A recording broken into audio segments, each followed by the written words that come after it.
आणि आता बातम्यांचा वेगवान आढावा। सोलापुरातील छत्रपती शिवाजी महाराज चौकात मनोज जरांगे पाटील यांच्या सभेची जोरदार तयारी झाली आहे। जरांगे पाटील यांचं सकाळी 11 वाजता सभेच्या ठिकाणी आगमन होईल। छत्रपती संभाजी महाराज चौक ते छत्रपती शिवाजी महाराज चौकापर्यंत जरांगे पाटील यांची रॅली निघेल। या रॅलीसाठी हजारो पोलिसांचा फौजफाटा तैनात करण्यात आला आहे। अमरावतीच्या माजी खासदार नवनीत राणा यांनी मेळघाटाचे प्रहार पक्षाचे आमदार राजकुमार पटेल यांच्यावर आपल्या विरोधात काम केल्याचा आरोप केलाय। त्यांच्या या आरोपाला पटेल यांनी जोरदार उत्तर दिलंय। मी पैसे घेतल्याचे पुरावे द्या, अन्यथा राजकारण सोडून द्या, असं आव्हान राजकुमार पटेल यांनी राणांना दिलंय। नवनीत राणा यांचा मेळघाटचा दौरा म्हणजे वराती मागून घोडं, अशा शब्दात खासदार बळवंत वानखेडे यांनी टीका केली। राणा सुरुवातीपासूनच जनतेत राहिल्या असत्या तर आभार दौरा करण्याची वेळ आली नसती, असा टोला त्यांनी लगावला। 2 महिन्यानंतर काढलेल्या आभार दौऱ्याला काहीच अर्थ नाही, असंही ते म्हणाले। प्रकाश आंबेडकर यांची छत्रपती संभाजीनगरात आरक्षण बचाव यात्रा निघणार आहे। शेंद्रापासून या यात्रेला सुरुवात होईल। आमखास मैदानावर प्रकाश आंबेडकर यांची जाहीर सभा होणार आहे। त्यामुळे आता प्रकाश आंबेडकर कुणावर निशाणा साधतात याकडे सगळ्यांचं लक्ष लागलंय। राज्याचं लक्ष लागून असलेल्या नगर दक्षिण लोकसभा निवडणुकीमध्ये निलेश लंके यांनी माजी खासदार सुजय विखे यांचा पराभव केला। आता निवडणुकीच्या प्रचारामध्ये आपली खोटी बदनामी केल्याचा दावा सुजय विखे यांनी केलाय आणि लंके यांच्या विरोधात उच्च न्यायालयात एक याचिका दाखल केली आहे। या प्रकरणाची सुनावणी सुरू झाली आहे। लंके यांना नोटीस देण्याचे आदेश कोर्टाने दिले आहेत। अहमदनगरच्या श्रीरामपूर विधानसभा मतदारसंघात काँग्रेसने सुरू केलेल्या शेतकरी आणि युवक संवाद यात्रेला मोठा प्रतिसाद मिळतोय। 1 ऑगस्टपासून सुरू झालेली ही यात्रा 15 ऑगस्टपर्यंत सुरू राहील। अहमदनगरमध्ये भाजपच्या एकदिवसीय अधिवेशनाचं आयोजन करण्यात आलं होतं। यावेळेला भाजप कार्यकर्त्यांनी काँग्रेसच्या खोट्या नॅरेटिव्हच्या विरोधात लढा द्यावा, असं आवाहन भाजपच्या राष्ट्रीय सरचिटणीस विजया रहाटकर यांनी केलं। माजी मंत्री सुनील केदार यांच्या अडचणी वाढण्याची शक्यता आहे। नागपूर जिल्हा बँक घोटाळा प्रकरणी आज मुंबईत सहकार विभागात सुनावणी होणार आहे। महायुतीच्या समन्वय समितीची आज रात्री 8 वाजता बैठक होणार आहे। मुख्यमंत्री एकनाथ शिंदे आणि दोन्ही उपमुख्यमंत्र्यांच्या उपस्थितीत होणाऱ्या या बैठकीत विधानसभा निवडणुकांच्या संदर्भात काही महत्त्वपूर्ण चर्चा आणि निर्णय होणं अपेक्षित आहे। यवतमाळ जिल्ह्यातील दारव्हा तालुक्यातील तळेगाव घनापूर या रस्त्यावर तात्पुरता बनवलेला पूल पाण्यात वाहून गेलाय।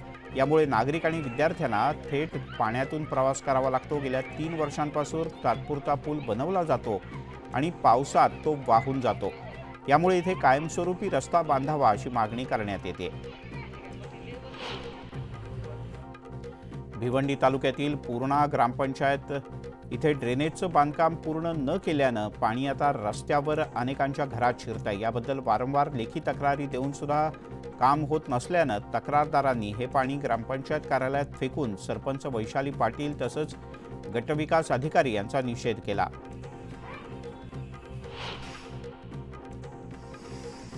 धुळे शहराला पाणी पुरवठा करणाऱ्या जलवाहिनीला पुन्हा एकदा गळती लागली आहे। तापी नदीवरील जलवाहिनी जीर्ण झाल्यानं वारंवार गळती लागते। यामुळे हजारो लिटर पाणी वाया जात आहे। लाखो रुपयांचा खर्च करून सुद्धा गळतीचं प्रमाण कमी होत नसल्यानं कायमस्वरूपी उपाययोजना करावी अशी मागणी नागरिकांकडून करण्यात येते। वाशिमच्या मालेगावमध्ये रिसोड तालुक्याला जोडणाऱ्या बोराळा फाटा ते रिठद या रस्त्याची दुरवस्था झाली आहे। पावसामुळे संपूर्ण रस्ता चिखलमय झालाय। त्यामुळे चिखलातून मार्ग काढत नागरिकांना प्रवास करावा लागतोय। यामुळे तात्काळ प्रशासनानं लक्ष घालून रस्ता बनवावा अशी मागणी गावकऱ्यांकडून केली जाते। गोवा आणि कर्नाटकच्या बॉर्डरवर काली ब्रिज आहे हा कोसळल्याची घटना घडली आहे। या घटनेत एक ट्रक नदीत वाहून गेला असून ट्रक चालक जखमी झालाय। काल रात्री उशिरा ही घटना घडली। मावळ तालुक्यातील तळेगाव रेल्वे स्टेशनवर गर्दुले नशेबाज आणि रिकाम्या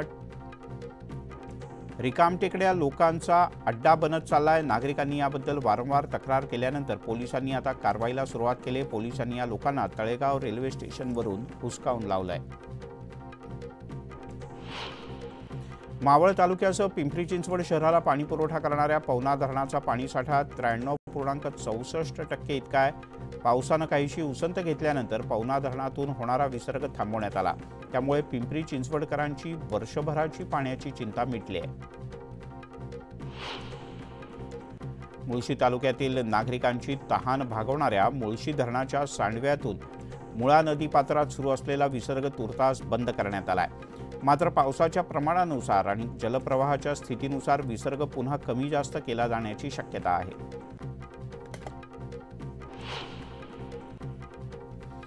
नाशिक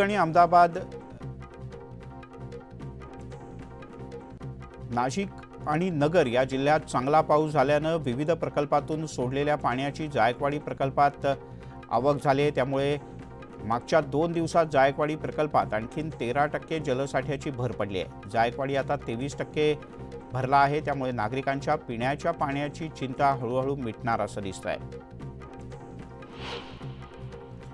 पुणेकरांना आता व्हॉट्सॲपवर खड्ड्यांची तक्रार करता येईल. पुणे महापालिकेकडून खड्ड्यांची तक्रार करण्यासाठी एक हेल्पलाईन नंबर जारी करण्यात आलाय. नागरिकांच्या तक्रारीनंतर 24 तासाच्या आत पालिका रस्त्यांची दुरुस्ती करेल असं आश्वासन देण्यात आलंय. पुणे जिल्ह्याची टँकर मुक्तीच्या दिशेनं वाटचाल सुरू झाली. जिल्ह्यात केवळ पाणी पुरवठा करणारे 3च टँकर उरलेत. सर्व तालुक्यांमध्ये पुरेसा पाणीसाठा असल्यानं पुणेकरांना मोठा दिलासा मिळाला आहे. मालेगावात पोल्ट्री फार्ममध्ये शिरून बिबट्यानं कोंबड्या फस्त केल्याची घटना घडली. यामुळे ग्रामस्थ दहशतीत असून बिबट्याला जेरबंद करण्याची मागणी केली जाते.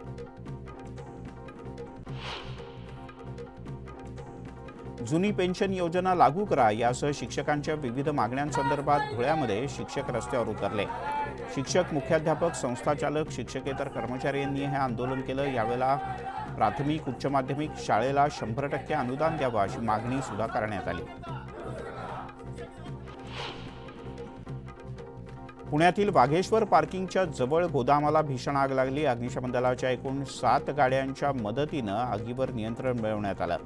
या आगीमध्ये गोदामातील सामान जळून खाक झाल्यानं लाखो रुपयांचं नुकसान झालंय. शिर्डीमध्ये कोयत्याचा धाक दाखवत हॉटेल कर्मचाऱ्यांना लुटण्यात आलाय. ही घटना सीसीटीव्हीत दिसत असून या प्रकरणी 3 अज्ञात व्यक्तींच्या विरोधात गुन्हा दाखल करण्यात आला आहे. उल्हासनगरच्या हिराघाट पेट्रोल पंपावर हिट अँड रनचा प्रकार घडलाय. कट मारल्याच्या रागातून कार चालकानं दुचाकीस्वाराला जोरदार धडक दिली आणि त्याला कारखालती चिरडण्याचा प्रयत्न केल्याचा आरोप आहे.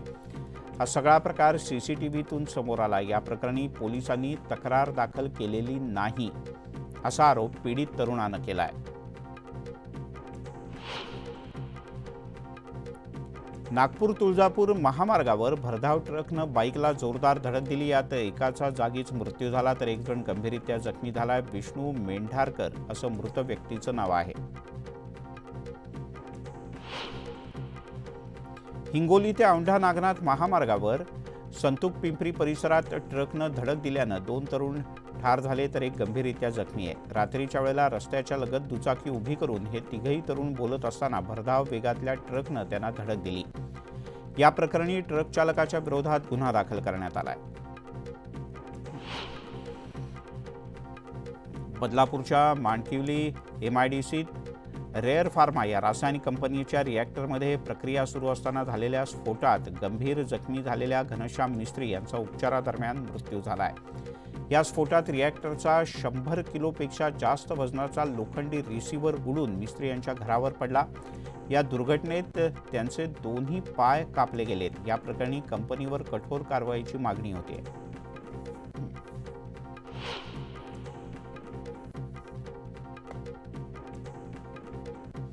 बांगलादेशातल्या घटनांमागे पाकिस्तान आणि अमेरिका आहे असा आरोप शेख हसीना यांच्या अमेरिकेतले वास्तव्याला असणारे पुत्र सजीब वाजेद जॉय यांनी केला आहे. बांगलादेश आता पाकिस्तान होणार असा दावाही त्यांनी केला आहे. नोबेल पारितोषिक विजेते मोहम्मद युनूस बांगलादेशमधील अंतरिम सरकारचे प्रमुख होणार आहेत. बांगलादेशच्या राष्ट्रपती भवनात झालेल्या बैठकीत हा निर्णय घेण्यात आला. या बैठकीला राष्ट्रपती मोहम्मद शहाबुद्दीन यांच्यासह तीनही दलांचे प्रमुख उपस्थित असल्याचं सांगण्यात आलं. बांगलादेशात लोकशाही परतणं अत्यंत गरजेचं आहे आणि या संकट काळात भारतानं खंबीरपणे पाठीशी उभं राहावं असं मोहम्मद युनूस यांनी म्हटलंय. भारत हा बांगलादेशचा कायमच मित्र राहिलाय. आता भारताशी शत्रुत्व घ्यायचं नाही असंही युनूस यांनी नमूद केलं. नोबेल पारितोषिक विजेते मोहम्मद युनूस यांनी बांगलादेशातील परिस्थितीवर प्रतिक्रिया दिली आहे. बांगलादेशात निवडणूक प्रक्रियेतून शेख हसीना यांनी अन्य विरोधी पक्षांना डावललं, त्यामुळे ही स्थिती ओढवली असं मत युनूस यांनी मांडलं आहे. भारतीय महिला कुस्तीपटू विनेश फोगाटनं इतिहास रचलाय. विनेश फोगाटनं फायनलमध्ये एंट्री घेत भारतासाठी आणखीन एक मेडल पक्क केलंय. विनेशची फायनल आज होणार आहे. तिच्या फायनलमधल्या एंट्रीला भारताला गोल्ड मेडल जिंकण्याची सुवर्ण संधी प्राप्त झाली. ऑलिम्पिकच्या 128 वर्षांच्या इतिहासात फायनल खेळणारी विनेश ही पहिली भारतीय महिला कुस्तीपटू ठरली आहे. पॅरिस ऑलिम्पिक स्पर्धेत भारतीय पुरुष हॉकी टीमचा सेमीफायनलमध्ये निराशाजनक पराभव झाला. भारताला हरवून जर्मनीनं फायनलमध्ये धडक दिली. भारतीय संघ गोल्ड मेडलच्या लढतीसाठी पात्र ठरू शकला नाही, तरी हरमनप्रीत सिंगच्या नेतृत्वाखालच्या संघाला कांस्य पदक जिंकण्याची संधी आहे. अभिनेता टायगर श्रॉफनं मुंबईत स्वतःची पहिली डान्स अकादमी सुरू केली आहे. मॅट्रिक्स डान्स अकॅडमी असं त्याला नाव देण्यात आलं असून या माध्यमातून जॅझ, हिप हॉप, बॅले आणि इतर विविध प्रकारच्या नृत्याचा देशभरात प्रचार प्रसार केला जाईल. अभिनेत्री माधुरी दीक्षित लवकरच एका सिरियल किलरच्या भूमिकेत दिसेल. दिग्दर्शक नागेश कुकनूरच्या मिसेस देशपांडे या चित्रपटात ती खलनायिका साकारणार असल्याची माहिती मिळते. एका फ्रेंच सिरीजवर ही भूमिका आधारित असल्याचं कळतं. घेऊयात एक छोटासा ब्रेक. पाहत रहा न्यूज 18 लोकमत.